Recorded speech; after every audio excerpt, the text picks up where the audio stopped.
الله وكفى وسلام على عباده الذين اصطفى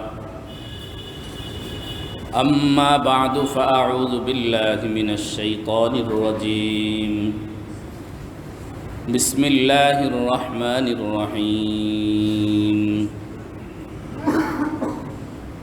واتل عليهم نبأ بني آدم بالحق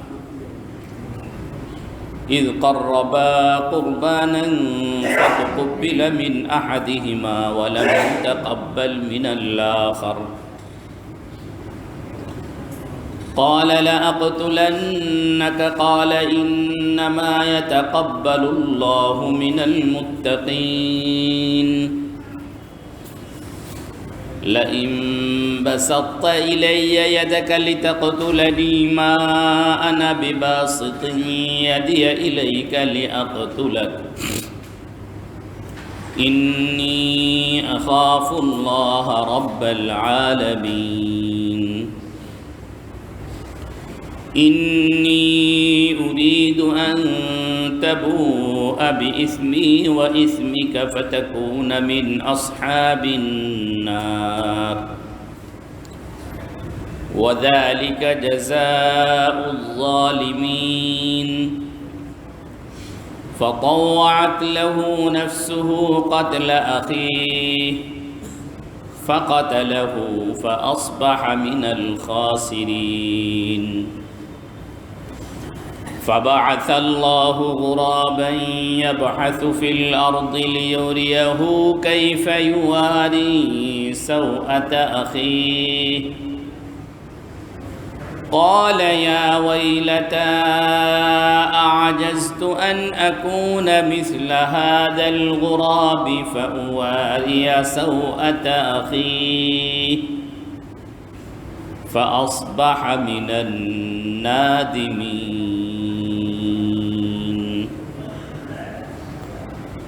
صدق الله مولانا العظيم وصدق رسوله النبي الكريم ونحن على ذلك لمن الشاهدين والشاكرين والحمد لله رب العالمين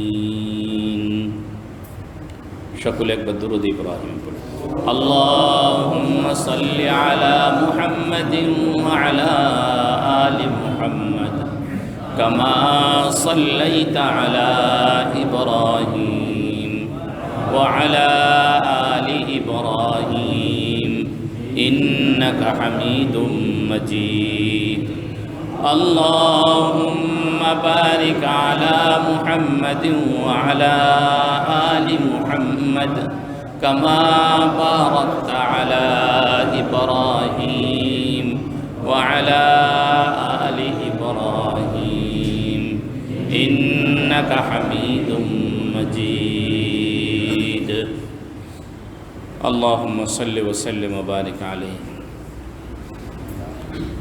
الحمد لله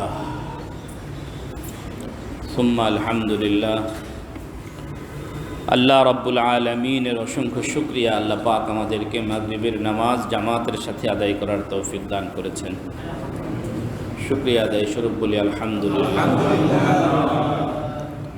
নামাজের পরে আল্লাহ রাব্বুল আলামিন আমাদেরকে কোরআনুল কারীমের মজলিসে কোরআনুল কারীমের দর্সে বসার তৌফিক দিয়েছেন এই জন্য আবারও শুকরিয়া আদায় করি বলে আলহামদুলিল্লাহ আমাদের এই মজলিসের আজমত আমাদের দিলে থাকা জরুরি এই মজলিসের আজমত আমাদের দিলে থাকা জরুরি আল্লাহ এটা এমন এক মজলিস সৃষ্টির সূচনারও আগে এরকম মজলিস কায়েম হয়েছে কায়েম করছেন আল্লাহ শ্রোতা ছিল ফেরেশতারা আল্লাহ বক্তা ছিলেন শ্রোতা ছিল কারা ফেরেশতারা এই কোরআনের মজলিস হয়েছে আল্লাহ রাব্বুল আলামিন তিলাওয়াত করছেন ফেরেশতাদের সামনে সৈয়দুল মুরসালিন নবী মুহাম্মদুর রাসূলুল্লাহ সাল্লাল্লাহু আলাইহি ওয়াসাল্লাম সাহাবা ইকরামের সামনে কোরআনের মজলিস করতেন। আয়াত নাজিল হতো, সাহাবা ইকরামকে ডাকতেন, ডেকে আয়াত তেলাওয়াত করে শোনাইতেন, তার তাফসীর শোনায় দিতেন। আমি আরও একবার আপনাদেরকে বলেছি, আপনাদের একটা সৌভাগ্য, এটা আমাদের এই মজলিসে বসার জন্য আমাদের দিলটা যেন প্রস্তুত থাকে, এই জন্য বলা। সাহাবা ইকরাম রিদওয়ানুল্লাহ আলাইহিম আজমাইন কোরআনে কারীমের তেলাওয়াত এবং তাফসীর কি শিশু বয়সে শিখছেন না আপনাদের বয়সে? কি বলেন? আপনারা এখন যে বয়সে কোরআনে কারীমের তাফসীর শুনছেন, কোরআনে কারীমের তাফসীর শিখছেন, ঠিক এই বয়সে সাহাবা ইকরাম কী করছেন? বয়সের দিক থেকে আপনারা সাহাবা ইকরামের সাথে কি আছে? মিল আছে। সাহাবা ইকরাম রাসূলুল্লাহ সাল্লাল্লাহু আলাইহি ওয়াসাল্লামের জবান থেকে শুনছেন, শিখছেন। আপনারা আল্লাহর রসুলের একজন ওয়ারিসের জবান থেকে শুনছেন। যে বয়সে ওনারা শিখেছেন সেই বয়সে আপনারা শুনছেন। কত মিল! আল্লাহ এই মিলকে উসিলা করে আমাদের নাজাতের ফয়সালা করে দেন। আল্লাহ চাইলে তো পারেন না, শুধু মঞ্জুর করায় নেওয়া দরকার। আল্লাহ আমাদেরকে মঞ্জুর করে নেন, কবুল করে নেন। কাবিলিয়ত আর কবুলিয়ত দুইটা শব্দ আছে। কাবিলিয়ত, কবুলিয়ত শুনতে প্রায় কাছাকাছি। কাবিলিয়ত মানে হলো যোগ্যতা, কবুলিয়ত মানে হলো গ্রহণযোগ্যতা। কাবিলিয়ত যোগ্যতা আর কবুলিয়ত গ্রহণযোগ্যতা। কাবিলিয়ত থাকলেই যে সব কিছু করতে পারে এটা জরুরি নয়। কবুল যদি আল্লাহ করে নেন তাহলে অযোগ্যদের থেকেও আল্লাহ পাক কাজ নেন। অযোগ্যদের থেকেও কি করেন আল্লাহ? কবুল করেন। যদি আল্লাহ কবুল করে নেন তাহলে কাজ নেন। আল্লাহ যদি নিতে চান তাহলে যোগ্যতা লাগে না। যোগ্যতা ছাড়াও আল্লাহ পাক কী করতে পারে? কাজ নিতে পারে। আসল বিষয় হলো আল্লাহ পাক আমার কাছ থেকে কাজ নিলেন কিনা, আমি কাজে আল্লাহ পাক আমাকে কবুল করলেন কিনা। আল্লাহ রাব্বুল আলামিন আমাদেরকে কবুল করে নেন, সকলে বলেন। এই দোয়া বেশি বেশি করা দরকার। আপনি 4 রাকাত নামাজ পড়তে পারলেন, এটা বড় কথা নয়। আপনার এই 4 রাকাত নামাজ কবুল হলো কিনা এটা আরও বড় কথা। এই জন্য আমাদের সমস্ত ইবাদত বন্দেগী যেন আল্লাহ কী করে নেন? কবুল করে নেন। একটা হলো আমি ইবাদত করতে পারার তৌফিক চাওয়া, করতে পারার পরে সেটা কবুল হওয়ার জন্য কি করা। তাবেঈগণ আসলাফ, তাবেঈগণ 6 মাস রমজান পাওয়ার জন্য দোয়া করতেন। রমজান পাওয়ার পরে আবার 6 মাস দোয়া করতেন, রমজানের যাদের রোজাগুলো কবুল করে নেন, এই জন্য দোয়া করতেন। 6 মাস আগ থেকে রমজান পাওয়ার জন্য এবং আমলের জন্য তৌফিক চাইতেন। এরপরে রমজানে আমল করার পরে দোয়া করতেন, আল্লাহ যা করলাম এগুলো কবুল করে নেন। আমাদের এগুলো করা দরকার। আল্লাহ আমাদের আমলগুলোকে কী করে? আমল করতে পারার জন্য দোয়া করা, এরপরে আমল করার পরে কবুল হওয়ার জন্য দোয়া করা। আমরা সূরা বনী মাঈদা থেকে আলোচনা শুনছিলাম। আজকে সূরা মাঈদার 27 নম্বর আয়াত থেকে তেলাওয়াত হয়েছে। এই আয়াতগুলোতে যতটুকু আয়াত তেলাওয়াত করেছে, এখানে আদম আলাইহিস সালাতু ওয়াস সালামের 2 সন্তানের ঘটনা বর্ণনা করতেছে। একদম আপনারা এই তাফসীরগুলো সবাই জানেন। হাবিল এবং কাবিলের ঘটনা আল্লাহ পাক এখানে বর্ণনা করছে। হাবিল এবং কি কাবিলের ঘটনা আল্লাহ পাক এখানে বর্ণনা করেছে। আমিও ইনশাআল্লাহ চেষ্টা করব আয়াতের আলোকে, আয়াতের ধারাবাহিকতায়, কোরআনে কারীমের তাফসীরের ধারাবাহিকতায় কিছু ঘটনার কিছু কথা, কিছু অংশ আপনাদের সামনে তুলে ধরার জন্য। আল্লাহ পাক তৌফিক দান করেন। ওমা তৌফিক ইল্লা বিল্লাহ। এই ঘটনার সাথে আগের ঘটনাগুলোর ধারাবাহিকতার মিল কি? কোরআনে কারীম কোন মিলের কারণে এটা তুলছে, এই আলোচনা আনছে। এই প্রসঙ্গে মুফাসসির, যাকে ব্যারিস্টার মুফাসসির বলা হয়, খুব যুক্তিবাদী মুফাসসির, ইনি হলেন ইমাম ফখরুদ্দিন রাজি রহমতুল্লাহ আলাইহি। উনি তাফসীরে কাবীরে বলেছেন যে আল্লাহ রাব্বুল আলামিন সূরা মাঈদার মধ্যে ধারাবাহিকভাবে কিছু ঘটনা বর্ণনা করতেছেন। এই ঘটনাগুলোর মাধ্যমে একদিকে আল্লাহ রাব্বুল আলামিন নবীজিকে সান্ত্বনা দিতেছেন, আরেকদিকে আহলে কিতাবদের বিপক্ষে দলিল দাঁড় করাইতেছেন। ইহুদি খ্রিস্টানদের বিপক্ষে যুক্তি দলিল দাঁড় করাইতেছে। তো এই জন্য প্রথমে বনি ইসরাইলের 12 জন নকিবের কথা আলোচনা করলেন। 12 জন বনি ইসরাইলের 12 জন নকিবের কথা আলোচনা করলেন। এরপরে তাদের স্বেচ্ছাচারীদের কথা আলোচনা করলেন। এরপরে আল্লাহ পাক রব্বুল আলামিন এই আদম আলাইহিস সালাতু ওয়াস সালামের ছেলেদের কথা আলোচনা করলেন। যেহেতু আল্লাহ পাক আল্লাহর নবীকে বলছেন যে আপনি এই ফাতরাতে মিনার রসুলদের গ্যাপের মাঝখানে যে বিষয়গুলো আছে এগুলো আপনি বলে দেন। নবীজি এই যে অদৃশ্যের খবরগুলো বলছেন, এ বলে দেওয়ার মাধ্যমে নবীজির নবুয়তের পক্ষে এবং তাদের ইহুদি খ্রিস্টানরা আমাদের নবীকে নবী না মানার যে অপরাধ, এই অপরাধের পক্ষে যেন তাদের কোনো যুক্তি না থাকে, এই জন্য আল্লাহ পাক ধারাবাহিকভাবে ঘটনাগুলো বর্ণনা করতেছে। আল্লাহ বনি ইসরাইলের ঘটনার সাথে আর এই ঘটনার সাথে এক জায়গায় মিল আছে। মিলটা হলো যাদেরকে আল্লাহ পাক রব্বুল আলামিন নেয়ামত দেন, নেয়ামত, এরা মানুষের হিংসার পাত্রে পরিণত হয়। কিসের পাত্রে? হিংসার পাত্রে পরিণত। এটা পৃথিবীর একদম শুরুলগ্ন থেকেই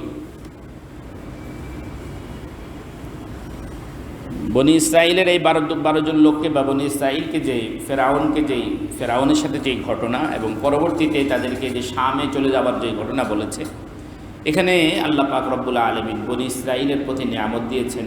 প্রথমে ফেরাউনকে নিয়ামত দিয়েছেন। ফেরাউনের নিয়ামত ছিনিয়ে নিয়ে আল্লাহ পাক বনি ইসরাইলকে দিলেন। তাদেরকে কওমে আমালেকার অঞ্চল তাদেরকে দান করলেন। এই সব কিছুতেই বনি ইসরাইলের প্রতি আল্লাহ পাকের নিয়ামত ছিল, কিন্তু তারা এই নিয়ামতটাকে সঠিক ব্যবহার করেনি। ঠিক অনুরূপভাবে আদম আলাইহিস সালাতু ওয়াস সালামের সন্তান, এখানেও নিয়ামত ছিল, কিন্তু তারা নিয়ামতটাকে সঠিক ব্যবহার করেনি, একজন হিংসার শিকার হয়েছে। এই পৃথিবীর ইতিহাসে, সৃষ্টি জগতের ইতিহাসের, মানব সৃষ্টির ইতিহাসের সর্বপ্রথম যে অন্যায়, সে অন্যায়টার নাম হলো হিংসা। এটার নাম কি? হিংসা। ইবলিস যে আদম আলাইহিস সালাতু ওয়াস সালামকে সেজদা করে নাই, এর পিছনে হিংসা কার্যকরী, অহংকার কার্যকরী। কি কাজ? কি মূল প্রথম কাজ কি ছিল? প্রথম অপরাধ কি ছিল? হিংসা। এরপরে অহংকার। পৃথিবীতে আসার পরে এই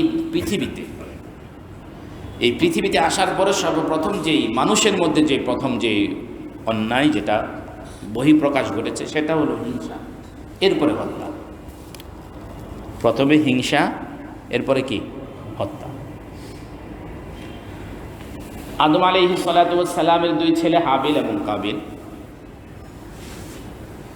হাবিল বড়, কাবিল কি ছোট। এই 2 জনের মধ্যে যেই হত্যার যে ঘটনা ঘটেছে, এই ঘটনার মূল কারণ কি বলেন? হিংসা। মূল কারণ কি ছিল? হিংসা। আরও কিছু কারণ আছে, কিন্তু এই যতগুলো বাহ্যিক কারণ আছে, বাহ্যিক কারণের মূল কারণটা হলো হিংসা। হিংসা খুব মারাত্মক এক জিনিস, খুব জঘন্যতম এক অপরাধ। এই অপরাধটা এত মারাত্মক যে একটা সমাজ ধ্বংস করে দেওয়ার জন্য, একটা প্রজন্ম ধ্বংস করে দেওয়ার জন্য এটাই যথেষ্ট। একটা পরিবার দেখেন, আমাদের অনেকেরই পরিবার সুন্দরভাবে একটা পরিবার, বাবা মা সাজান, এরপরে এই পরিবারটা তছনছ হয়ে যায়। আপনি ওই পরিবারটা ধ্বংস হওয়ার পেছনে কারণ খুঁজে দেখবেন হিংসা, খুঁজে দেখবেন কি?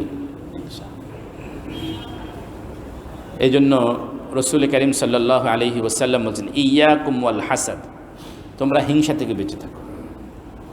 ফা ইন্নাল হাসাদা তাকুলুল হাসানাত কামা ইয়াকুলুন নারুল হাতাব। হিংসা মানুষের নেক আমলগুলোকে এভাবে ধ্বংস করে দেয়, আগুন যেভাবে লাকড়িকে খেয়ে শেষ করে ফেলে, এভাবে নেক আমল ধ্বংস করে দেয়। আল্লাহ রাব্বুল আলামিন আমাদেরকে হিংসা থেকে বেঁচে থাকার তৌফিক দান করেন সকলে। এই হিংসা এটা একটা আত্মিক রোগ। আমি বাঁচতে চাইলেই আমি বললাম আমি বেঁচে যাব, আমি চেষ্টা করব, সম্ভব না। এই রোগের চিকিৎসা করা দরকার। আল্লাহ আমাদেরকে এই আত্মিক রোগের চিকিৎসা করানোরও তৌফিক দান করেন।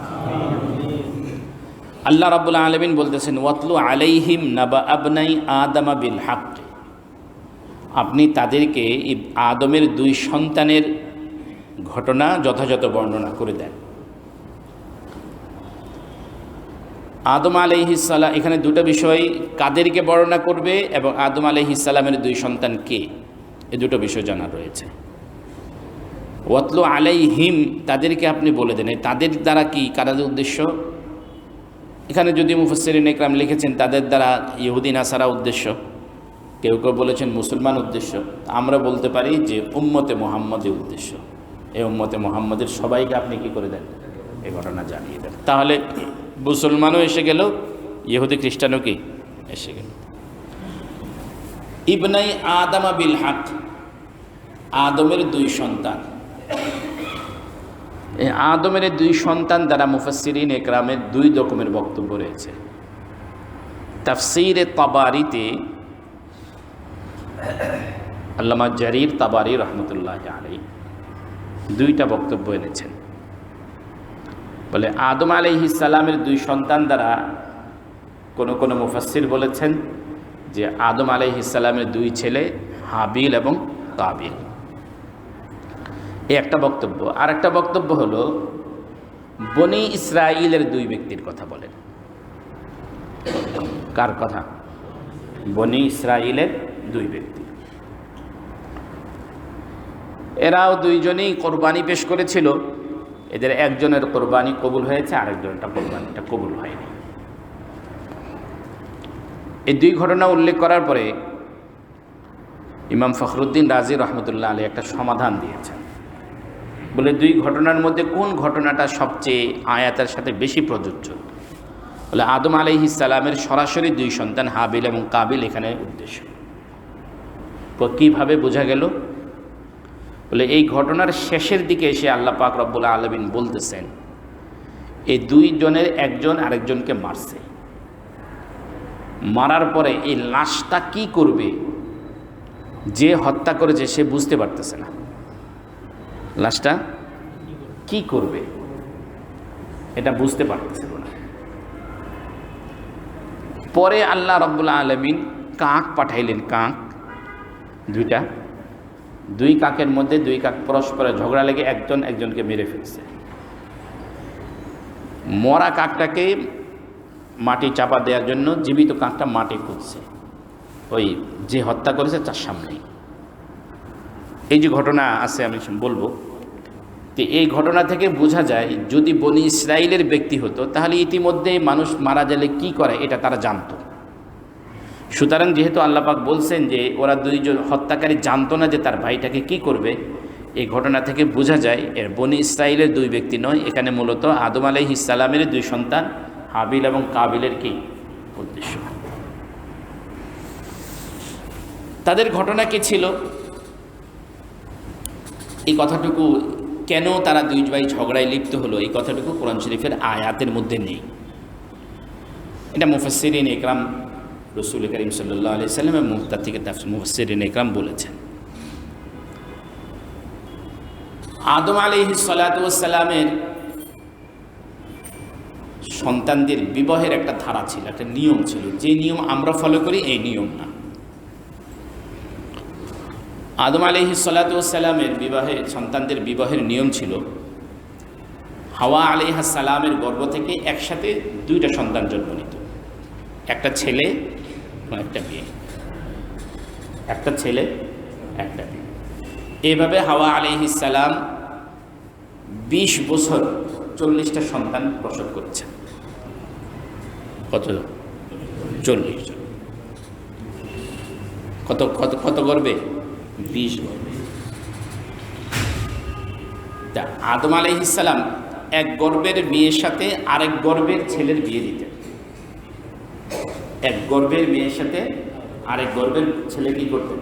বিয়ে দিতেন। এভাবে ক্রস করে করে বিয়ে দিতেন। এটা ছিল তখনকার নিয়ম। কিন্তু এর পরবর্তীতে আল্লাহ রাব্বুল আলামিন বোনের সাথে একই সন্তান, একই গর্ভে একই মায়ের সন্তানদের পরস্পরের বিবাহ কি করেছে বলেন? হারাম করেছে, হারাম করেছে। পৃথিবীর কোনো ধর্মেই আদম আলাইহিস সালাম সন্তান ছাড়া এর উপর আর কোনো ধর্মে কি ছিল না? কথা বলেন, জায়েজ ছিল না। কথা বুঝতেছেন? কোনো ধর্মে কি ছিল না? জায়েজ ছিল না। আল্লাহ,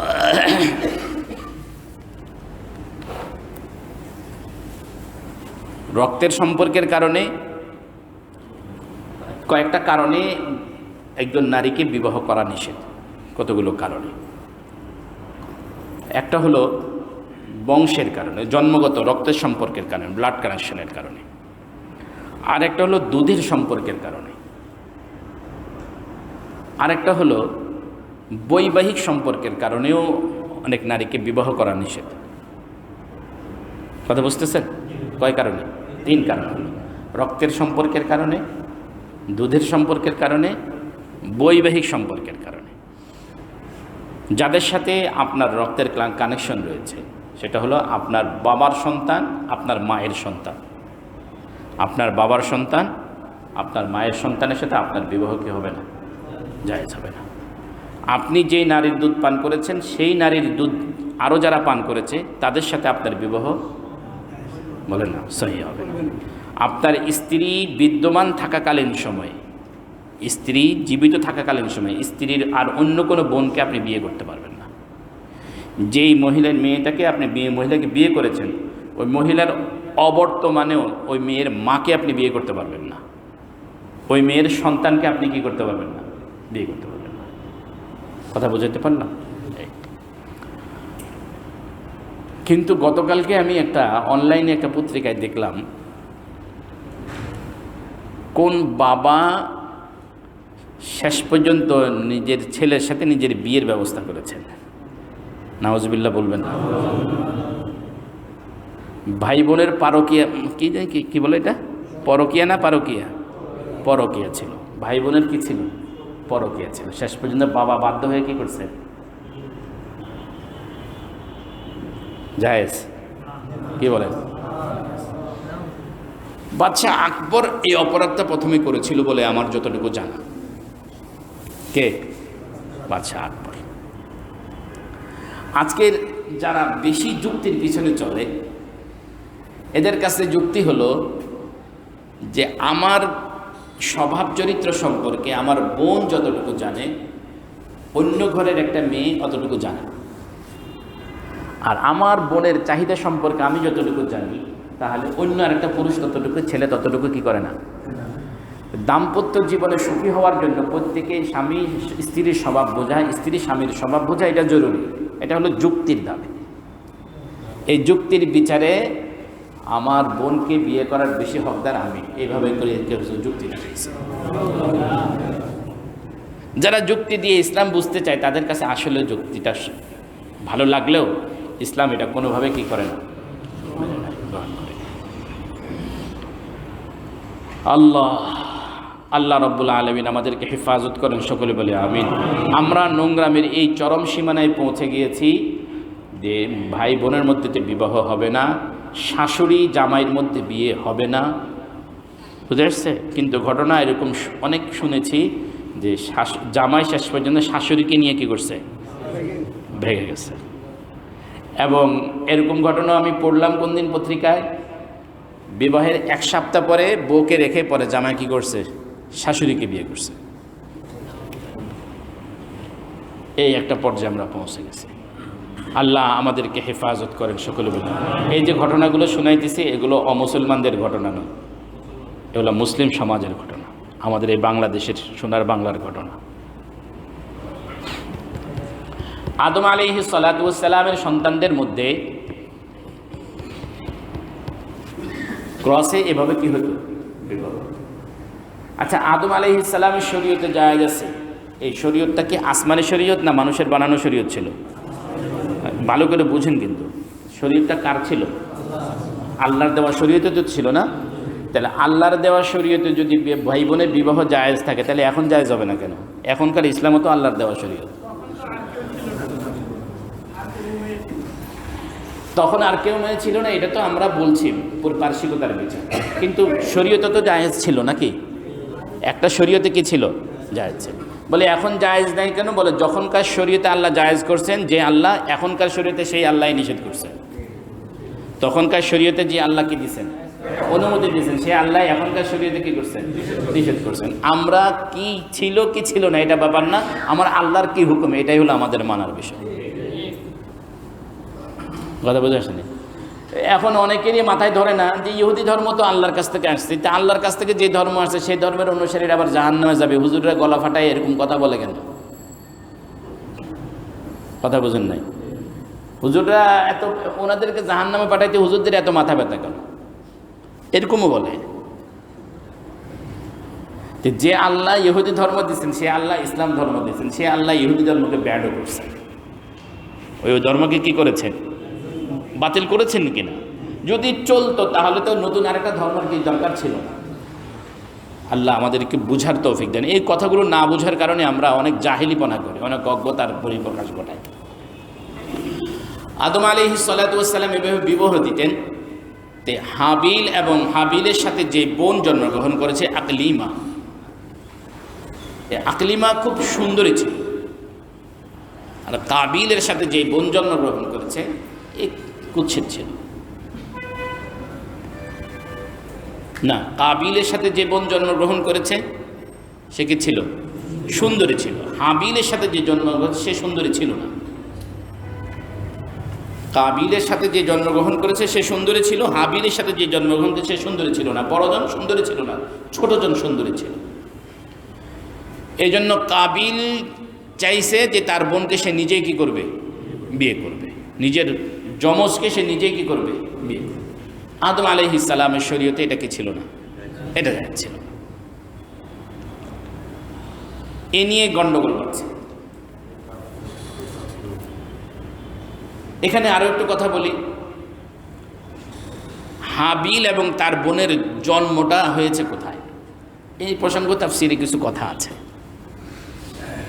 আদম আলাইহিস সালাতু ওয়াস সালাম ওই গাছের ফল খাওয়ার আগেই হাবিল এবং তার বোন আকলিমা না দুইজনই হাওয়া আলাইহিস সালামের গর্ভে এসেছেন। কোথায়? জান্নাতে। এরপরে ফল খাওয়ার ঘটনা ঘটল। আল্লাহ রাব্বুল আলামিন দুজনকে কোথায় পাঠিয়ে দিলেন? পৃথিবীতে পাঠিয়ে দিলেন। তাফসীরে কিতাবে আছে হাওয়া আলাইহিস সালাম বলেছেন যে যখন জান্নাতে যখন তারা দুজন গর্ভে আসছে, সন্তান গর্ভে আসার পরে নারীদের যে ফিজিক্যালি যে জাতীয় অসুবিধাগুলো হয়, এই কোনো অসুবিধাই তার হয়নি। না বমি ভাবও হয়নি, ডেলিভারির সময় কোনো রক্তও হয়নি এবং কোনো পেইনও হয়নি। এভাবেই ডেলিভারি হয়েছে। কিন্তু পরবর্তীতে দুনিয়াতে আসার পরে যে সন্তানগুলো জন্ম হয়েছে সেগুলোর সময় প্রথমে বমি বমি ভাবও হয়েছে, ডেলিভারি পেইনও হয়েছে এবং রক্তও দেখা দিয়েছে। এই কথাগুলো তাফসীরে কিতাবে আছে। আদম আলাইহিস সালাতু ওয়াস সালামের কাছে যখন কাবিল তার নিজের বোনকে বিয়ে করার সিদ্ধান্ত জানাইল, তখন আল্লাহ আদম আলাইহিস সালাম তাদেরকে বলে দিলেন যে এভাবে বিবাহ হবে না, আল্লাহ পাকের অনুমতি নেই। এরা কোনোভাবে মানতে ছিল না। তখন আদম আলাইহিস সালাতু ওয়াস সালাম বললেন, তিনটা কথা আছে। একটা হলো আল্লাহর পক্ষ থেকে আদম আলাইহিস সালাম বলেছেন, আর একটা হলো আদম আলাইহিস সালাম নিজের পক্ষ থেকে সমাধানের কথা বলেছেন, আর একটা হলো হাবিল এবং কাবিল তারা নিজেরাই বলেছে যে আমরা একটা কোরবানি দেই। আমরা একটা কি দেই? কোরবানি দেই। তিন কথার যে কথাই হোক, এরা এই সিদ্ধান্তে আসলো কোরবানি দিব, যার কোরবানি কবুল হবে সে বিবাহ করবে। যার কোরবানি কবুল হবে সে কি করবে? বিবাহ করবে। এই সিদ্ধান্ত মোতাবেক কোরবানি দেবে। হাবিল ছিল মেষ চারক, উনি ছাগল দুম্বা এগুলো লালন পালন করতে, এগুলোর দেখাশোনা করত। আর আর কাবিল ছিল কৃষক, সে চাষাবাদ করত। যখন আদম আলাইহিস সালামের নির্দেশে হোক এরা যখন কোরবানি দিতে বলল, তখন তাফসীর কিতাবে আছে কাবিল মনে মনে বলল, কোরবানি কবুল হইল কি না হইল কি, আমি তোমারে বিয়ে করতে দিতেছি না,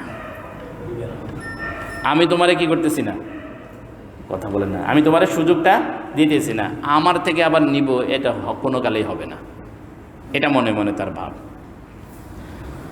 আমাদের সমাজেও আছে কিছু মানুষ বিচারক যেইভাবেই করে, তাল গাছ কিন্তু আমি ছাড়তেছি না। কি বিচার আপনি যাই করেন না কেন, তাল গাছ কিন্তু কি লাগবে, আমি ছাড়তেছি না। তো এই বিচারের কোনো, আপনি অনেক বুঝাইলেন যে এটা এইভাবে হওয়া দরকার, হ্যাঁ এটা হওয়া দরকার, কিন্তু উনি ঘুরে ফিরে ওনার সিদ্ধান্তে উনি ওঠান। যখন আদম আলাইহিস সালাতু ওয়াস সালাম তাদেরকে বললেন তোমরা কোরবানি পেশ করো, তখন হাবিল বড়জন তার মেষপালের ভিতরে ঢুকল। এর মধ্যে সবচেয়ে উত্তম শ্রেষ্ঠ যেই ছাগলটা ছিল এটা কোরবানি করল। তাফসিরে কিতাবে আছে, তাফসিরে সম্ভবত মাঝহারিতে আছে, হাবিল একটা ছাগল পালত, এটাকে সবসময় নিজের কাছে রাখত, এটাকে পিঠে তুলতো, মাথায় তুলতো, নাচাইতো, মানে খুব ছাগলটাকে খুব মায়া করত। এই যে মায়ার যে ছাগলটা ছিল, এই ছাগলটাই সে কোরবানি করছে, এবং কোরবানি করতে গিয়ে তার দিলের ভিতরে আল্লাহ রাব্বুল আলামিনের প্রতি সম্পূর্ণরূপে আনুগত্য ছিল। পক্ষান্তরে কাবিল যখন কোরবানি পেশ করতে বলছে, তখন সে কিছু চিটা, গমের চিটা নিয়ে গেছে, ভালো সবচেয়ে নিম্নমানের কিছু শস্য সে নিয়ে কোরবানির জন্য করছে। তখনকার সময়ে কোরবানির নিয়ম ছিল পাহাড়ের উপরে রেখে আসতো, যার কোরবানি কবুল হবে আকাশ থেকে একটা আগুন এসে সেটা কী করতো, জ্বালিয়ে দিত, আর যেটা কোরবানি কবুল হতো না সেটা ওইভাবে পড়ে থাকতো। ইতিমধ্যে আদম আলাইহিস সালাতু ওয়াস সালাম সন্তানদের এই অবস্থা কোরবানির কথা বলে উনি মক্কায় আসছেন, শ্রীলঙ্কা থেকে মক্কায় গেছেন। আদম আলাইহিস সালাম কোথায় ছিলেন? শ্রীলঙ্কা, সেখান থেকে মক্কায় গেছেন, ইনি হজ করতে গেছেন।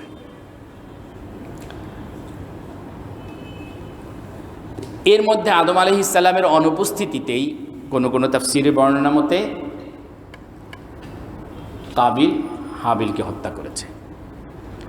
প্রথমত তারা কোরবানি পেশ করেছে আদম আলাইহিস সালামের অনুপস্থিতিতে,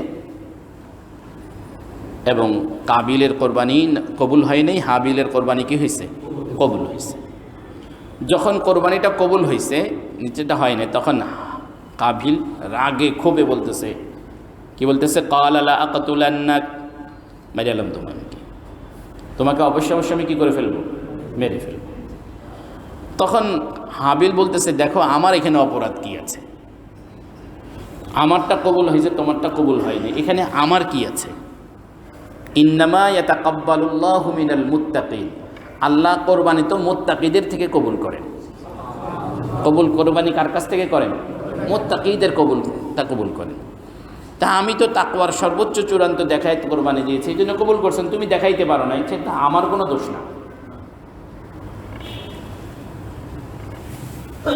এই যে আমরা কোরবানি করি, আমরাও যারা কোরবানি করি আমাদের এই উম্মতে মুহাম্মদীতে, আমাদের কোরবানিরও কবুল হওয়ার মূল শর্ত কি বলেন? তাকওয়া। আমাদের কোরবানির কবুল হওয়ার কি মূল শর্ত কি? তাকওয়া। গরু কত বড় হলো, কত লাখ টাকা দামের হলো, এটা জরুরি না, এটা কিন্তু বিষয় না। আমাদের কোরবানি কবুল হওয়ার কি মূল শর্ত কি? তাকওয়া। বলেন লা ইয়ানালাল্লাহু লুহুমুহা ওয়ালা দিমাউহা ওয়ালাকিন ইয়ানালুহুত তাকওয়া মিনকুম কাযালিকা সাখখারাহা লাকুম লিতুকাব্বিরুল্লাহা আলা মা হাদাকুম ওয়া বাশশিরিল মুহসিনিন। আল্লাহ পাক বলছেন তোমাদের কোরবানির জন্তুর রক্ত মাংস কোনো কিছুই আল্লাহর কাছে পৌঁছে না, পৌঁছে কি? তাকওয়া। তাকওয়া কি জিনিস? আল্লাহ। ইমাম ফখরুদ্দিন রাজি রহমতুল্লাহ আলাইহি বলেন তিনটা জিনিসের সমন্বয়ের নাম তাকওয়া। কয়টা জিনিসের? তিনটা জিনিসের সমন্বয়ের নাম তাকওয়া। এক নাম্বার, নিজের ভিতরে অক্ষমতার অনুভূতি জাগ্রত করা। কি? অক্ষমতার অনুভূতি কি করা? জাগ্রত করা। অক্ষমতার অনুভূতি কি? এই কাজটা যেভাবে করা দরকার, আসলে আমি এই কাজটা এভাবে করতে পারবো, এই শক্তি আমার নাই। এই কাজটা যেভাবে করা দরকার সেভাবে যে আমি করতে পারবো, এই ক্ষমতা আমার নাই। এই যে নাই, এই নাইয়ের অনুভূতি নিজের মধ্যে জাগ্রত করা। এই অনুভূতি যখন নিজের মধ্যে জাগ্রত হয়, তখন মানুষ কিভাবে কাজ করে? নিজের সাধ্যের সবটুকু কি করে? চেষ্টা করে।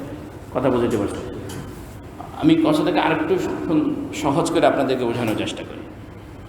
মনে করেন কোনো নেতা, একজন এমপি বা প্রধানমন্ত্রী সাধারণ একজন ওয়ার্ডের নেতাকে ডেকে বলে এই কাজটা করো। যখনই এত বড় একটা দায়িত্ব তাকে দিল, তখন সে মনে মনে ভাবে এই কাজটা তো আমি করার মতো ক্ষমতা, আমার করার মতো কি নেই, ক্ষমতা নাই। এটা সে বুঝে, এটা সে কি করে? ওই ওয়ার্ডের একজন সাধারণ নেতা এটা কি করে? বুঝে। কিন্তু যেহেতু দায়িত্বটা প্রধানমন্ত্রী দিয়েছে, এই জন্য দায়িত্বটা সে সাদরে গ্রহণ করে। দায়িত্বটা বড় হওয়ার কারণে সে নিজের ভিতরে এই না পারার অনুভূতি জাগ্রত করে। তখন সে কাজটা কিভাবে করে? এর জন্য রাত দিন সে কি করে না, সময় কতক্ষণ গেল এটা সে চিন্তা করে না। সে চেষ্টা করে আমাকে যে দায়িত্ব প্রধানমন্ত্রী দিয়েছেন এটাকে যে কোনো মূল্যে সাকসেস করতে হবে।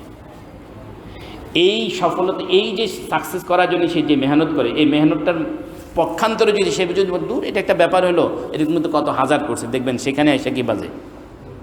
গন্ডগোল বাজে, হয় না? কারে এটা একটা ব্যাপার হইলো, এই আরে একটা ব্যাপার হলো, এই কথা যারা বলে দেখবেন তাদের দ্বারা আসলে কাজ হয়। এই জন্য তাকওয়ার মূল কথা, প্রথম কথা হলো যে নিজের ভিতরে অক্ষমতার অনুভূতি কি করা। আমার আল্লাহ যিনি সারা বিশ্ব জগতের মালিক, তিনি আমাকে একটা কাজ দিয়েছেন, আমার দ্বারা এই ছোট্ট মানুষের দ্বারা করা সম্ভব না, আমি তো এভাবে করতে পারি না।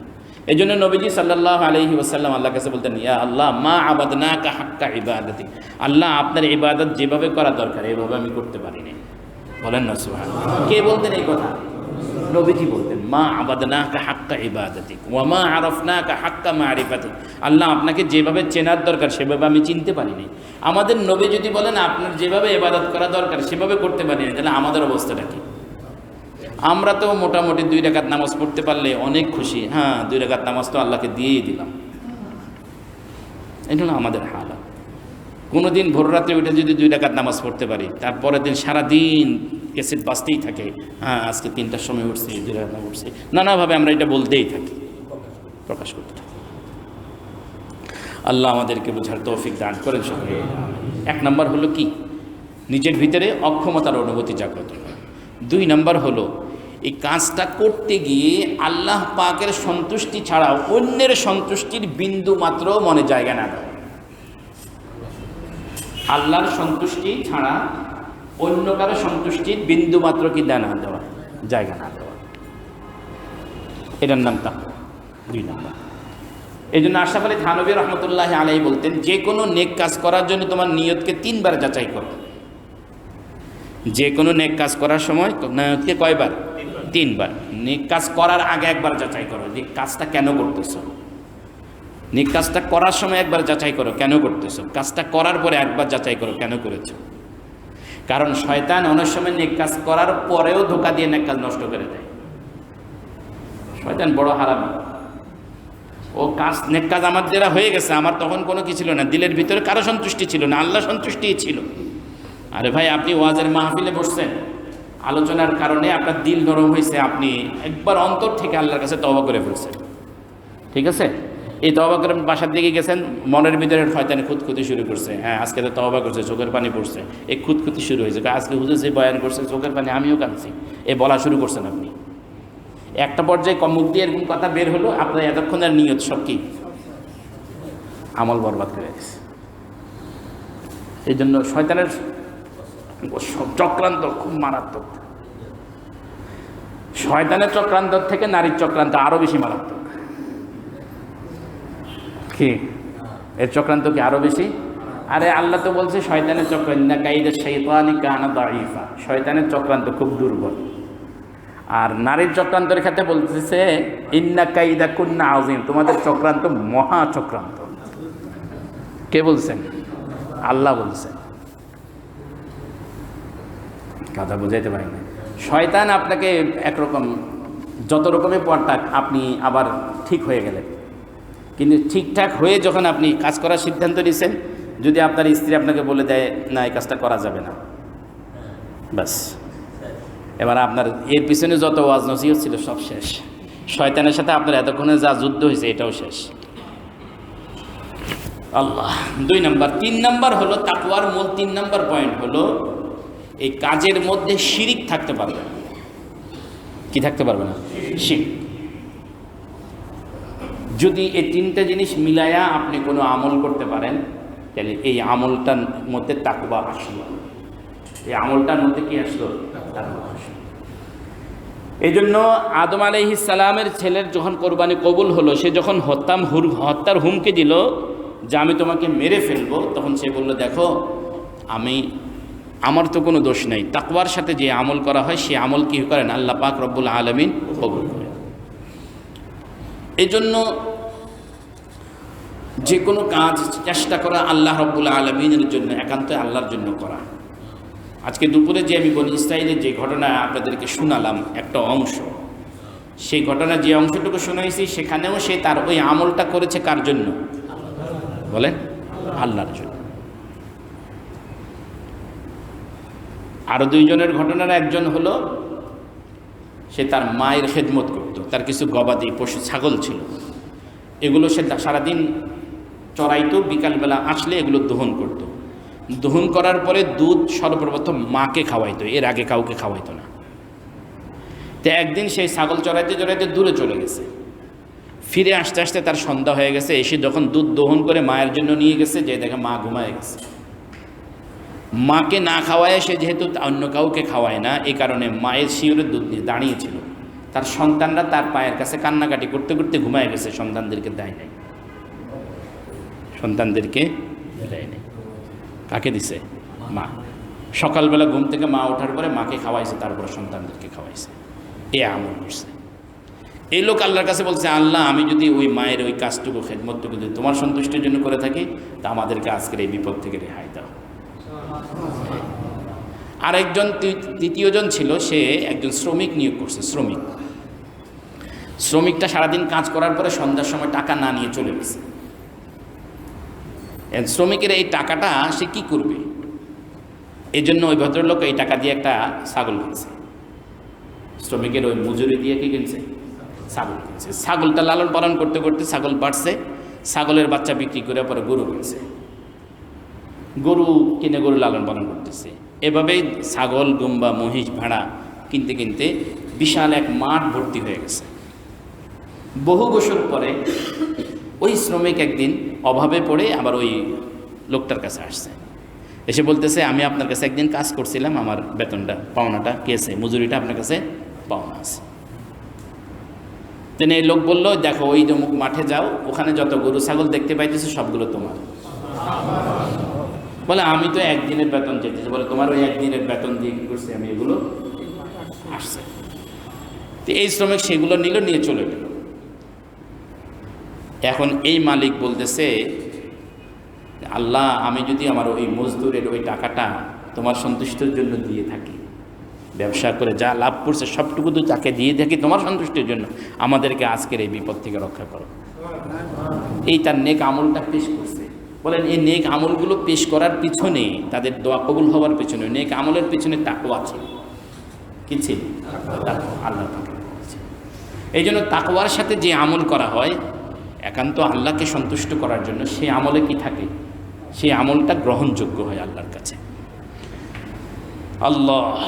এই জন্য মনে রাখবেন, খুব সুন্দর করে কথা বলতে পারে, খুব প্রেজেন্টেশন খুব হাই, এটা আল্লাহর কাছে গ্রহণযোগ্য, এটা জরুরি নয়। আল্লাহর কাছে গ্রহণযোগ্য হওয়ার জন্য জরুরি কি? তাকওয়া, ইখলাস, অন্তরের একনিষ্ঠতা। তখন আদম আলাইহিস সালাম ছেলে বললেন, হাবিল বলল যে আমি তো, আমার কোনো দোষ নাই, আমি। এরপরে বলল, লা ইম বাসাত্তা ইলাইয়া ইয়াদাকা লিতাকতুলানি মা আনা বিবাসিতি ইয়াদিয়া ইলাইকা লিআকতুলা। দেখো তুমি যদি আমাকে মারতেও চাও, আমি কিন্তু তোমাকে মারবো না, তোমার প্রতি আমি হাত বাড়াবো না। তুমি যদি আমাকে মারতে চাও আমি কিন্তু তোমার প্রতি কি বাড়াবো না, হাত বাড়াবো না। কেন হাত বাড়াবো না? ইন্নী আখাফুল্লাহ রাব্বাল আলামিন, আমি আল্লাহ রাব্বুল আলামিনকে কি করি, ভয় করি। এখানে আপনারা একটা প্রশ্ন করতে পারেন। প্রশ্নটা হলো, একজন এসে আপনাকে মারবে, আপনি কি ঠেকাবেনও না? কি আপনি কি ঠেকাবেন না? কি বাস ও মারতে চাইতেছে, কি ঠিক আছে মারো, এরকম? হাবিলের কথা থেকে এরকম বোঝা যায় না যে বলতেছে তুমি যদি আমাকে মারতে চাও আমি কিন্তু আমার কি করবো না, হাত বাড়াবো না। এই কথাটুকু বুঝতে হলে দুইটা ঘটনা আমি একটা হাদিস শোনাবো, একটা ঘটনা শোনাবো। হাদিসটা হলো, নবীজি বলেন আল কাতিলু ওয়াল মাকতুল কিলাহুমা ফিন্নার, হত্যাকারী এবং নিহত ব্যক্তি উভয়ে জাহান্নামে। যে হত্যা করলো সেও কি জাহান্নামে, আর যে নিহত হলো সেও কি। সাহাবা ইকরাম বলেন ইয়া রাসূলুল্লাহ, হত্যাকারী তো হত্যা করছে, অন্যায় করছে, এই জন্য জাহান্নামী, এটা তো বুঝে আসলো, নিহত ব্যক্তি কি জন্য জাহান্নামী হবে? নবীজি বললেন নিহত ব্যক্তিও জাহান্নামী এই জন্য হবে, সুযোগ পেলে সে নিজেও কাতেল হইত, সুযোগ পেলে সে নিজেও তাকে কি করত, হত্যা করত। সেই সুযোগ পায় নাই বিধায় কি করতে পারে নাই। দুইজনে ঝগড়া লাগছে, দুইজনে একজন একজনের উপরে হামলা করছে, একজনের হামলা একজন মারা গেছে, কথা বোঝাতে পারে না, এই জন্য উভয়ে কি হবে। এখানে উদ্দেশ্য হলো, দেখো তুমি আমার দিকে কোপ দিল, আমি তোমাকে মারার জন্য কোপ দেবে, এমনটা ঘটবে না। কথা আমি বুঝাতে পারতেছি না? তুমি আমাকে হত্যা করতে চাইলেও আমি তোমাকে কি করতে চাই না, হত্যা করতে চাই না, এটা বুঝাতে চাইছে। মানে তুমি আমারে মারলে আমি তোমার দেখে নিব দশাত, এরকম। তুমি যদি আমাকে মারো সেটা তুমি অন্যায় করবা, কারণ আমাকে মারার মতো কোনো রকম যুক্তিসঙ্গত কোনো কারণ, কোনো অথরিটি তোমার নয়। আমিও তোমাকে মারার জন্য ইচ্ছা পোষণ করে আমি পাপীদের খাতায় কি লেখাইতে চাই না, নাম লেখাইতে চাই না, যেহেতু আমি আল্লাহকে কি করি, ভয় করি। এবার কি কথাটা বুঝে আসছে? আরেকটা কথা, উসমান গনি রাদিয়াল্লাহু তাআলা আনহু, এই যে আদম আলাইহিস সালামের এই সন্তান যে কাজটুকু করল, সে একই রকম দৃষ্টান্ত দেখাইলেন হযরত উসমান গনি রাদিয়াল্লাহু আনহু। উসমান গনি রাদিয়াল্লাহু তাআলা আনহুকে যখন সন্ত্রাসীরা ওনার ঘরটা ঘেরাও করে নিল, উসমান গনি রাদিয়াল্লাহু তাআলা আনহু মদিনার রাষ্ট্রপ্রধান, কি রাষ্ট্রপ্রধান, বুঝেন না? যখন তাকে হত্যা করে তখন তিনি খলিফাতুল মুসলিমিন। উনি খলিফাতুল মুসলিমিন কতটুকু অংশে? আরে হযরত ওমর রাদিয়াল্লাহু তাআলা আনহু সম্পর্কে বলা হয় উনি কি অর্ধ পৃথিবী জাহানের খলিফা। হযরত ওমরের পরে যিনি খলিফা হয়েছেন উনি কি রাষ্ট্র কমে গেছে না কারো বাড়ছে? কথা বুঝাইতে পারি না।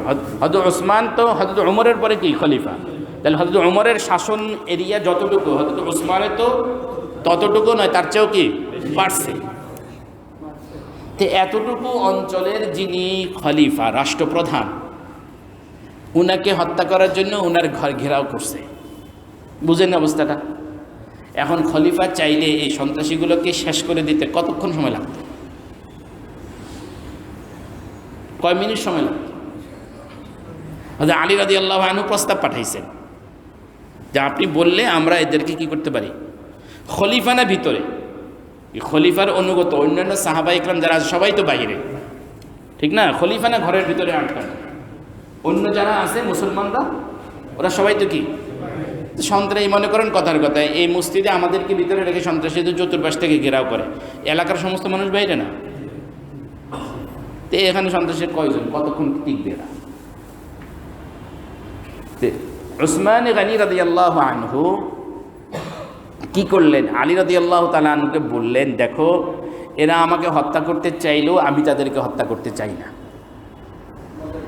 এরা আমাকে হত্যা করতে চাইলেও আমি কি করতে চাই না, তাদেরকে হত্যা করতে চাই না। কেন চাই না? উনার না চাওয়ার কারণ হলো নবীজির মদিনা, এই মদিনায় আমার কারণে রক্তপাত ঘটুক এটা আমি চাই না। কথা আমি বুঝাইতে পারি না? আমার কারণে কি ঘটুক? মদিনায় রক্তপাত ঘটুক, যেই শহরটা নবীজির শহর, যেখানে প্রিয় নবীজি সাল্লাল্লাহু আলাইহি ওয়াসাল্লাম ঘুমিয়ে আছেন, এটাকে আমি কি করতে চাই না, আমার কারণে রক্তাক্ত করতে চাই না, ব্যক্তির জীবন বাঁচানোর জন্য রক্তাক্ত করতে চাই না। এটা তো একটা জবাব যে মুসলমানরা পারত। এই ছাড়াও যেদিন তিনি নিহত হলেন সেদিন তো নবীজিকে ওনার স্বপ্নে দেখেছেন, আমি বলেছি আপনাদেরকে। নবীজি তাকে বলে দিয়েছেন যে মদিনার মাটি আল্লাহ তোমার কি করে দিয়েছে, অনুগত করে দিয়েছে। তারপরেও ওসমান গনি রাদিয়াল্লাহু তাআলা আনহু নিজের শাহাদাতকে কবুল করে নিলেন, অন্যকে কি করেন নাই, অন্যের রক্তও ঝরান নাই। আদম আলাইহিস সালামের সন্তান যে মিসাল পৃথিবীতে কায়েম করলো, সে একই মিসাল কি কায়েম করলেন এই উম্মতে মুহাম্মাদের একজন সদস্য ওসমান গনি রাদিয়াল্লাহু আনহু। কথা বুঝাইতে পারলাম আমি আপনাদের? আদম আলাইহিস সালাতু ওয়াস সালাম, এখানে দুইটা কথা আছে যে কোরবানির সময় আদম আলাইহিস সালাম ছিলেন কিনা।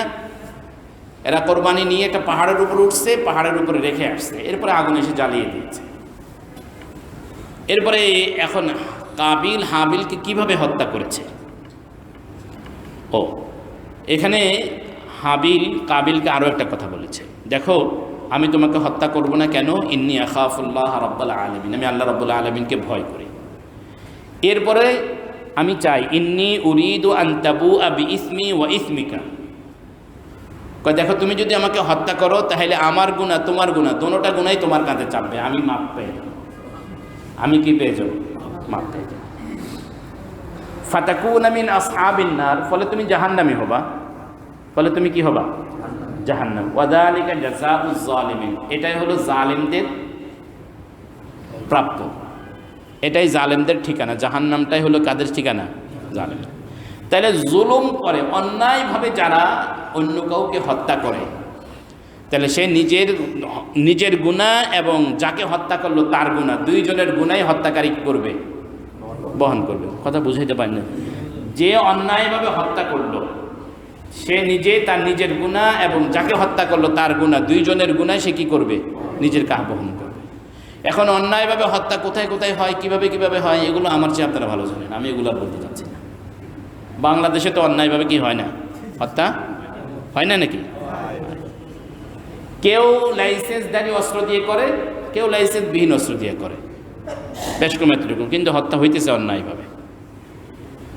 যে কেউ হত্যার নির্দেশ দিয়ে হত্যা করে, কেউ নিজেই হত্যা করে। যে যেভাবে হত্যা করুক না কেন, এই হত্যাকারী আল্লাহ কিয়ামতের ময়দানে এই নিহত ব্যক্তি নিজের রক্তাক্ত মাথা, কাটা মাথা নিয়ে আল্লাহ পাকের আরশের সামনে দাঁড়াবে। নিজের রক্তাক্ত কাটা মাথা নিয়ে কি করবে? আল্লাহ পাকের আরশের ডান পাশে এসে দাঁড়াবে। আর যে ব্যক্তি হত্যা করছে তাকে ধরে নিয়ে আসবে, ধরে নিয়ে এসে বলবে, আল্লাহ একে জিজ্ঞাসা করেন আমার মারল কেন, একে জিজ্ঞাসা করেন আমারে মারল কেন, আমার অপরাধটা কি ছিল তাকে মারতাম। আরে আমারে মারার কারণে আমার ছেলেগুলো তো এতিম হয়ে গেল, আমাকে মারার কারণে আমার মা সন্তান হারাইলো, আমার স্ত্রী বিধবা হয়ে গেল, আমার মা সন্তানের জন্য কাঁদলো। আল্লাহ সেদিন দুনিয়ার যে অবস্থাটা তৈরি হয়েছে এদের কাছে বিচার নেন। কি বলেন? সেদিন তো বাঁচা যাবে না? বাঁচা যাবে? কোনো রাস্তা নেই, কোনো রাস্তা নেই, কোনো রাস্তা নেই। আপনি আজকে তো আপনার পক্ষে কেউ সুপারিশ করবে, আপনি কে হত্যার আসামি থেকে আপনি কি বেঁচে গেলেন, যে কোনোভাবেই দুনিয়ার আদালত থেকে বেঁচে গেলেন, কিন্তু আল্লাহর আদালত থেকে বাঁচার কোনো কি নেই, রাস্তা নেই, উপায় নেই। আল্লাহ আমাদেরকে হেফাজত করেন, সকলে বলি আমিন। আল্লাহ আমাদেরকে হেফাজত করেন। হত্যাটা এই পৃথিবীর ইতিহাসের প্রথম সংঘটিত অপরাধ। হত্যা এই পৃথিবীর জমিনে ঘটে যাওয়া প্রথম অপরাধ। এটার নাম কি? হত্যা, অন্যায়ভাবে হত্যা। আল্লাহ এরপরে আল্লাহ বলেন, ফাতাওয়াত লাহু নাফসুহু কাতলা আখিহি। এরপরে আয়েশা এখন কাবিলের মনে মনে এখন হাবিলকে হত্যা করার সমস্ত ষড়যন্ত্র পাকাইল, তাকে হত্যা করবে এই সিদ্ধান্ত সে কি করলো? পৌঁছে গেল।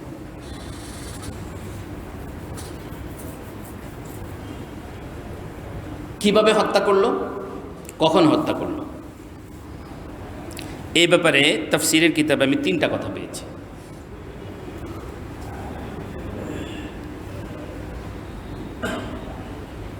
আদম আলাইহিস সালাতু ওয়াস সালাম একদিন কাবিলকে বললেন, দেখতো তোর ভাই আসতে দেরি করতেছে কেন আজকে? হাবিল ছাগল চড়াইতে মাঠে গেছে, আসতে দেরি করছে।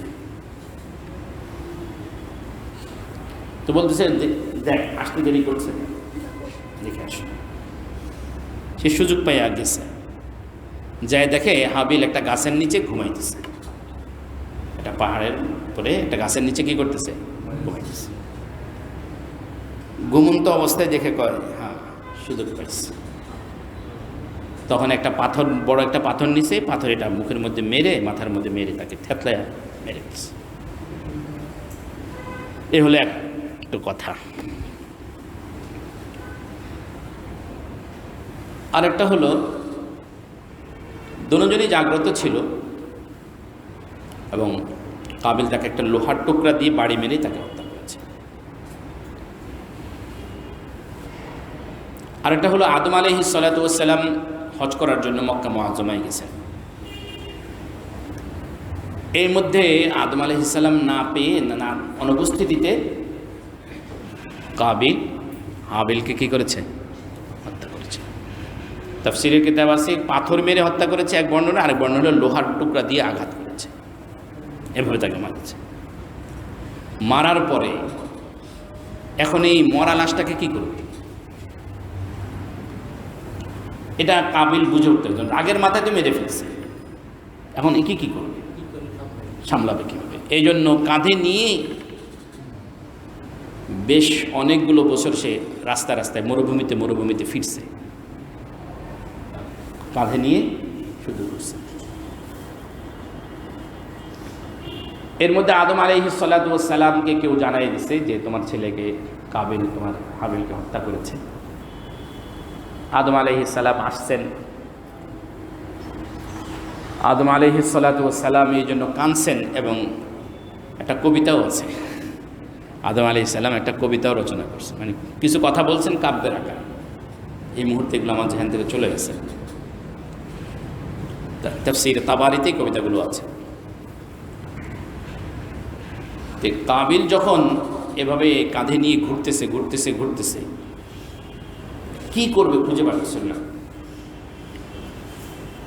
কোনো বর্ণনায় 40 দিন, কোনো বর্ণনায় প্রায় 40 বছর, এরকম দীর্ঘ সময় নাকি ঘুরছে কাঁধে করে। অবশেষে আল্লাহ রাব্বুল আলামিন দুটা কাক পাঠালেন। এই দুইটা কাক কাবিলের সামনে পরস্পর ঝগড়া লাগছে, লেগে একটা কাক আরেকটা কাককে মেরে ফেলছে। মরার পরে মাটিতে যখন পড়ার পরে জীবিত কাকটা মাটি খুঁড়ছে, ঠোকর দিয়ে মাটি সরাইয়া এটার ভিতরে দিয়ে মাটি চাপা দিছে। তখন এটা কাবিল সব দেখে বলতেছে, আল্লাহ বলেন, ফাবাআসাল্লাহু গুরাবান ইয়াবহাসু ফিল আরদি লিউরিয়াহু কাইফা ইউয়ারি সাওআতা আখি। আল্লাহ পাক তখন কাক পাঠালেন জমিনে, সে কী করতেছে? খোদাই করছে, যাতে অপর ভাইয়ের লাশটাকে সে চাপা দিতে পারে। তখন কাবিল বলতেছে, ক্বালা ইয়া ওয়াইলাতা আ'জাজতু আন আকুনা মিসলা হাযাল গুরাব। আহা, আমি তো ওই কাকের চেয়ে অদম হয়ে গেলাম। কাক তো আরেকটা কাককে কীভাবে সামলায় ফেলবে এটা জানলো, আমি মানুষ হয়েও কী করতে পারলাম? লাশ কীভাবে গুম করতে হয় এটা আমি শিখলাম না।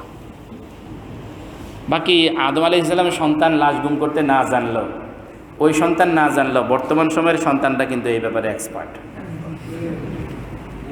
ইতিহাস ব্রেক করে দিচ্ছি আমরা, ঠিক না? ইতিহাস ব্রেক করে দিচ্ছি। বলে আমাদের বড় ভাই পারে নাই, তাতে কী হয়েছে? আমরা এসে কী করলাম? শুধু আসলে মিটিয়ে দিলাম। কত ভাবে যে গুম করে আল্লাহ। আপনি যাদেরকেই গুম করলেন না কেন, গুম করে কই নিলেন? আর কথা বলেন না। আপনি ভাবলেন আপনি গুম করে ফেলছেন, বিচার থেকে বেঁচে গেছেন? হ্যাঁ, না, বিচার থেকে আপনি বাঁচেন নাই তো। দুনিয়ার বিচার থেকে হয়তো আপনি বাঁচলেন, কিন্তু এই হত্যাকারী যেদিন আপনাকে ধরে আল্লাহ পাকের আরশের পাশে নিয়ে দাঁড় করাবে, সেদিন আপনি কই যাবেন? যাকে আপনি হত্যা করলেন সেদিন আপনি কই যাবেন? এই নিহতদের কাতারে ছোট ছোট বাচ্চারাও থাকবে, 1 দিন 2 দিনের বাচ্চা, 1 ঘন্টার বাচ্চা এবং 6 মাসের ভ্রূণও থাকবে। বোঝেন নাই কথাগুলো? ক্লিনিকগুলোতে এমআর করে যে বাচ্চাগুলোর আপনি নষ্ট করে দিচ্ছেন এরাও থাকবে সেদিন, আরশের পাশে দাঁড়াবে। এরা তাদের মা বাবাকে ধরে নিয়ে আসবে, মাকে ধরে নিয়ে আসবে। ওয়া ইযাল মাউউদাতু সুইলাত বিআইয়ি যামবিন কুতিলাত, এরা এসে বলবে আল্লাহ এদেরকে জিজ্ঞাসা করেন কোন অপরাধে আমাকে মারছে, কোন অপরাধে আমাকে মারছে। বিআইয়ি যামবিন কুতিলাত। জাহিলি যুগের কথা শুনছি যে সেই সময় কি করছে মানুষ, এই কন্যা সন্তানদেরকে কি করত, কিন্তু এই সভ্যতার যুগেও তো 5 বছরের সন্তানকে বাবা হত্যা করে আসামিকে শত্রুকে ঠেকায় ফাঁসাইতে চাইছে। এই ঘটনা তো সোনার বাংলায় ঘটতেছে। মা হত্যা করে কি করতেছে, মায়ের অপরাধ দেখে ফেলছে বিধায় মা হত্যা করে ফেলতেছে। আর ভ্রূণ নষ্ট করতেছে সেটা তো ভিন্ন কথা, কমিটির ভিতরে ফালায় দিতেছে সেটা তো ভিন্ন কথা, ট্রাঙ্কের ভিতরে ঢুকায় রাখতেছে এটা তো আমি নাইলে বাদে দিলাম। যেগুলোকে 2 বছর পর্যন্ত দুধ পান করায় আর 3-4 বছর পর্যন্ত লালন পালন করার পরে বড় হয়েছে তাদেরকে কীভাবে মারে? এটাকে যারা মারতেছে তারা কিন্তু আমাদের হাই সোসাইটির মানুষ, হাই সোসাইটির শিক্ষিত, কিন্তু তারা অশিক্ষিত মূর্খ বাঙালরা করতেছে না তো। আল্লাহ আমাদেরকে এই জাতীয় শিক্ষা থেকে, এই জাতীয় অপরাধ থেকে আমাদেরকে হেফাজত করেন, সকলে বলে আমিন। ভাই, এই হত্যাটা এত বড় অপরাধ কেন জানেন? এত বড় অপরাধ কেন জানেন? কারণ এই যে মানুষটা, এই মানুষটাকে বানাইছেন কে? আর কথা বলেন না, কে বানাইছেন? আল্লাহ বানাইছেন। এই জন্য আমি আপনাদেরকে শোনাইছি হাদিস, রসুল করিম সাল্লাল্লাহু আলাইহি ওয়াসাল্লাম কাবার সামনে দাঁড়াইছেন। এই পৃথিবীর মধ্যে কাবার চেয়ে শ্রেষ্ঠ জায়গা আর আছে? এই কাবাকে নিয়ে যদি কেউ বেয়াদবি করে মুসলমানদের রক্তে মুহূর্তের মধ্যে আগুন ধরে যায়, ঠিক না? এই কাবাকে দেখে নবীজি বলতেছেন, ও কাবা, আল্লাহর কাছে তোমার ইজ্জত, তোমার সম্মান অনেক বেশি, এটা আমি জানি, কিন্তু তোমার চেয়েও আমার একজন মুমিন বান্দা, আল্লাহর একজন মুমিন বান্দার সম্মান তোমার চেয়েও বেশি। তোমার চেয়েও কি? আমাদের বর্তমান সোসাইটিতে, সমাজে নিগ্রো যারা, তাদেরকে আমরা সামাজিকভাবে কি মনে করি? কালো নিচু মনে করি, ঠিক না? যারা হোয়াইট, শ্বেতাঙ্গ, তারা এখন বর্তমানের কি পৃথিবীর হর্তাকর্তা। যারা কালো নিগ্রো তাদেরকে কি মনে করি? নিচু মনে করি। এরপরে যদি কালো মানুষটা যদি দাস হয়, গোলাম হয়, কৃতদাস হয়, তাহলে তার মর্যাদা আর কত নিচে? এটা কি কোনো মর্যাদা কতটুকু নিচে? এটাকে ভাষায় বলা যাবে? বিলাল হাবশী রাদিয়াল্লাহু আনহু, পৃথিবীর মধ্যে সর্বশ্রেষ্ঠ বংশ হলো কোরাইশ। কোরাইশদের ওই অঞ্চলে মক্কায় মুআজ্জামায় যারা কোরাইশ, আরব হলো তারা যারা অন্য পৃথিবীর অন্য অংশকে, আরব ছাড়া অন্য অংশকে বলা হয় আজমি। আজমি মানে হলো বোবা, যারা কথা বলতে জানে না। আরবরা নিজেরা নিজেদেরকে এই রকম মনে করে যে আমরা আরব ছাড়া অন্য যারা আছে এরা পৃথিবীতে কথা কইতে জানে না, এরা বোবা, এরকম মনে করতো যে সমাজ। এই জাহিলি সমাজে বিলালে হাবশী এক তো কালো আর এক তো গোলাম, তাহলে ওনার সামাজিকভাবে ওই সমাজে মান কত নিচে ছিল? কথা বলা যায়, বুঝেন তো? মান কতটুকু নিচে ছিল, এটাকে ভাষায় বলার মতো আছে? বলে এই মানুষটাকে আল্লাহ নবী সাল্লাল্লাহু আলাইহি ওয়াসাল্লাম মানুষের মান আর মর্যাদা, মুমিনের সম্মান কতটুকু, এটা বোঝানোর জন্য নবীজি কি করলেন? মক্কা বিজয়ের দিন বেলালকে বললেন, বেলাল আজান দাও। বেলাল কি করো? কোথায় আজান দিতে বলছেন? বেলালকে বলেন তুমি কাবার ছাদের উপরে ওঠো, ওখানে দাঁড়ায় আজান দাও। বেলালে হাবশীর মতো একজন কালো মানুষকে আল্লাহর নবী কোথায় উঠাইলেন? কাবাতুল্লাহর ছাদে দাঁড়া করাইলেন, কাবাতুল্লাহর ছাদে। বলেন এই কাবা তোমার চেয়ে বেলালে হাবশীর মর্যাদা বেশি, তোমার চেয়ে বেলালে হাবশীর মর্যাদা। হযরত বিলালের কথা যখন আসছে আরেকটা কথা বলি। হযরত বিলাল রাদিয়াল্লাহু আনহু ওই ব্যক্তি যিনি ইসলামের প্রথম মুয়াজ্জিন, যিনি ইসলামের কি। বাকি মনে রাখেন, এই মুসলিম ইতিহাসে, ইসলামের ইতিহাসে 3টা মসজিদ হলো সবচেয়ে দামি মসজিদ, যে 3টা মসজিদে সওয়াবের আশায় সফর করা জায়েজ। শুধু জায়েজে নয়, সুন্নত বটে। একটা হলো কাবা, মসজিদে হারাম, আরেকটা মসজিদে নববী, আরেকটা কি বাইতুল মাকদিস, মসজিদে আকসা।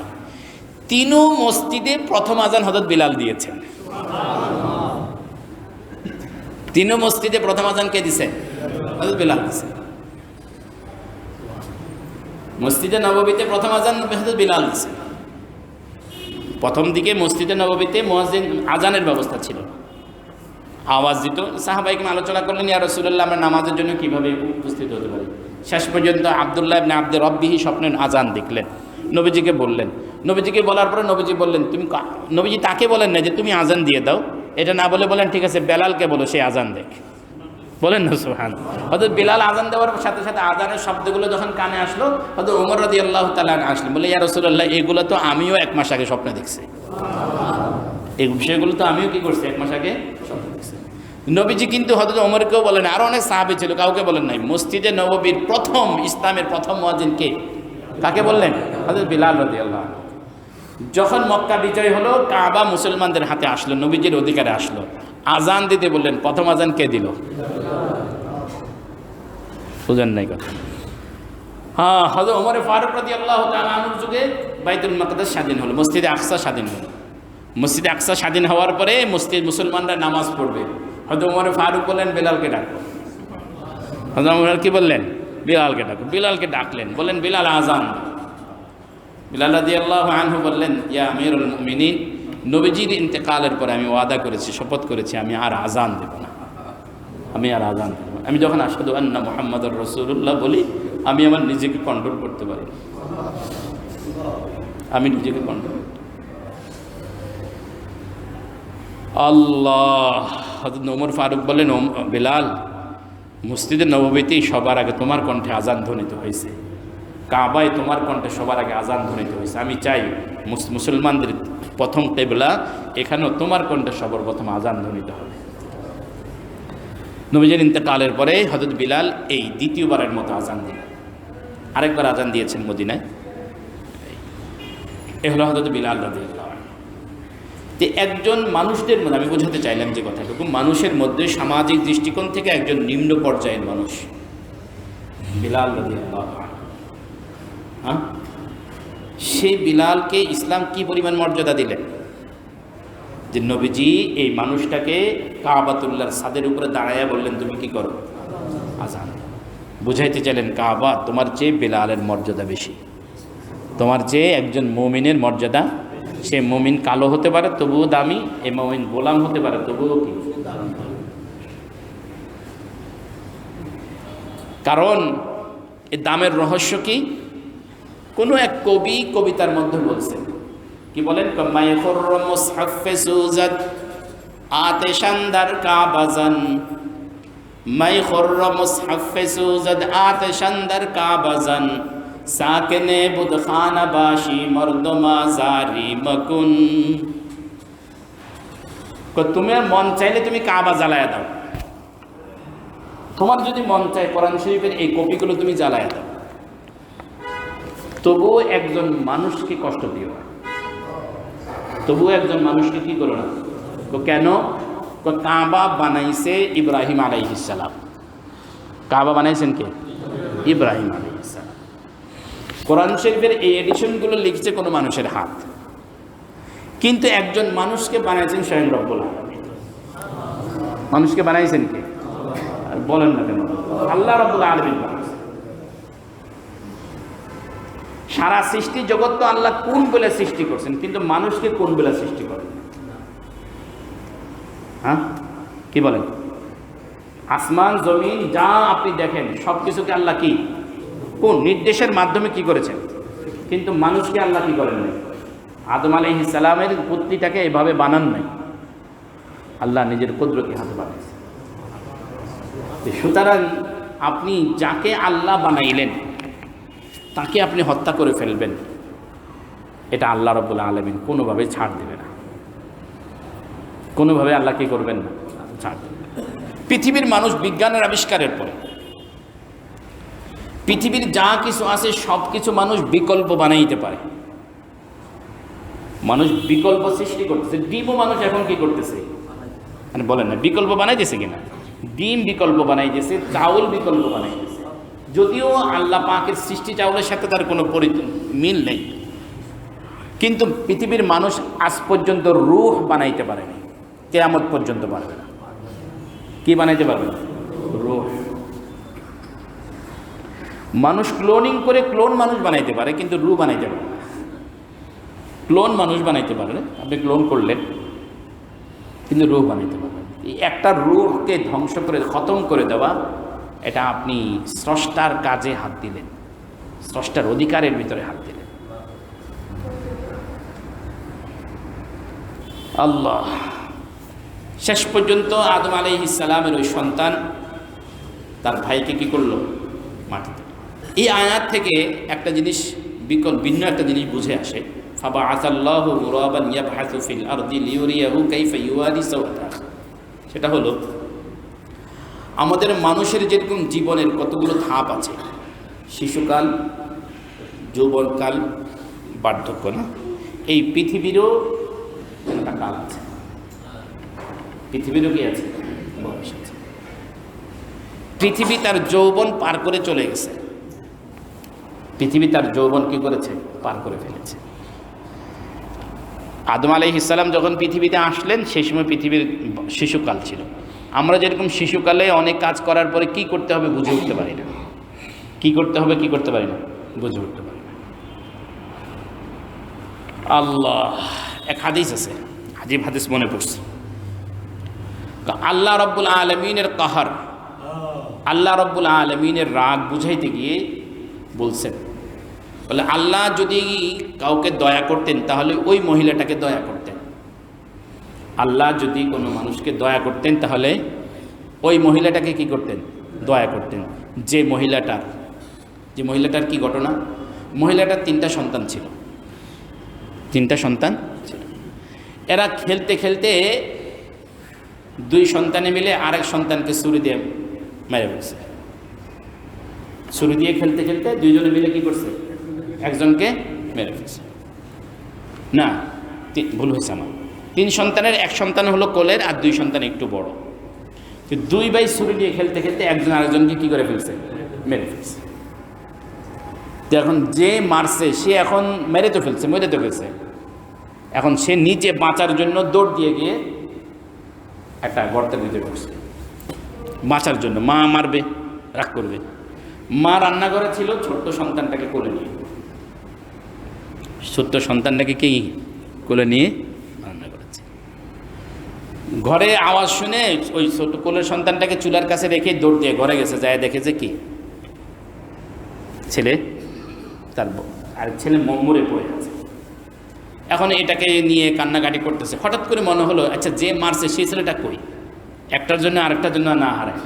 দ্বিতীয়টাকে খুঁজতে গিয়ে দেখে গর্তের মধ্যে সে যে লুকাইছে সেখানে সাপে কামড় দিয়েছে, সে সেখানে মারা গেছে। সাপে কামড় দিছে, যে গর্তে সাপের মধ্যে মারা গেছে। এই 2টাকে সে লাস্টে ঠিকঠাক করে এখন চুলার কাছে যে ছোট সন্তানটা রেখে গেছে, এখানে আসছে, এসে দেখে ছোট সন্তানের চুলার ভিতরে পড়ে মারা গেছে। এরপরে ওই মহিলা বলতেছে, আল্লাহ আমি তোমার ফায়সালার উপরে রাজি, আল্লাহ আমি তোমার উপরে সন্তুষ্ট, আল্লাহ তোমার সিদ্ধান্তের ব্যতিক্রম আমি কিছু করি। বুঝছেন? আল্লাহ আমাদেরকে বোঝার তৌফিক দান করেন সকলে বলে আমিন। ফাসবাহা মিনান নাদিমিন। আদম আলাইহিস সালামের সেই ছেলে অবশেষে লজ্জিত হয়েছে, তওবা করেছে। মুফাসসিরিন ইকরামের অনেক বক্তব্য রয়েছে তার তওবা কবুল হয়েছে কিনা, তবে অধিকাংশের মত হলো তার তওবা কবুল হয় নাই। আল্লাহ পাক রব্বুল আলামিন তাকে শাস্তি দিয়েছেন, সেও মারা গিয়েছে। আদম আলাইহিস সালাতু ওয়াস সালাম এই জন্য খুব কষ্ট পাইছেন, খুব কষ্ট পাইছেন, ওনার দিল ভেঙে গেছে। আল্লাহ রাব্বুল আলামিন এই যে ঘটনা আমরা শুনলাম, এই ঘটনা থেকে আমাদের আজকের যে আলোচনার যে সার নির্যাস যে শিক্ষা, সেটা হলো এই হিংসা মারাত্মক এক জিনিস, এটা থেকে আমাদেরকে বেঁচে থাকতে হবে। যদি আমাদের রাজনীতির অঙ্গনে হিংসা না থাকতো তাহলে কি অবস্থা হইতো আমাদের দেশটা? অনেক ভালো হতো না। বিরোধী দলের অর্থ কী? সরকারের শুধু বিরোধিতাই করা? কথা বলেন না, শুধু বিরোধিতা করা, নাকি সরকারের কোনো সিদ্ধান্ত যদি ভুল হয় সেটা শুধরে দেয়া? কিন্তু আমরা হিংসাবশত শুধরাই না, বরং এটাকে কি করি, আরও জিয়াই রাখি, পরে আমি এটার প্রতিশোধ নিব। এরপরে আমরা যখন বক্তৃতার মঞ্চে দাঁড়াই তখন কি করি, যত দোষ আছে সব উদ্গীরণ করা শুরু করি। হিংসা। আল্লাহ রাব্বুল আলামিন আমাদেরকে সমাজের প্রতিটা ক্ষেত্রে হিংসা থেকে বেঁচে থাকার তৌফিক দান করে। 2 নম্বর হলো হত্যা। এটা পৃথিবীর জঘন্যতম অপরাধ, যে অপরাধকে আল্লাহ পাক রব্বুল আলামিন কি করেন না, ক্ষমা করেন না। এর জন্য শাস্তি হিসেবে আল্লাহ পাক কিসাস রাখছেন, শাস্তি হিসেবে কিসাস রাখছেন। হত্যার বদলা হত্যা, জানের বদলা জান। আল্লাহ রাব্বুল আলামিন আমাদেরকে এই জাতীয় অপরাধগুলো থেকে, এই অন্যায়গুলো থেকে আমাদের সমাজকে, আমাদেরকে বেঁচে থাকার তৌফিক দান করেন।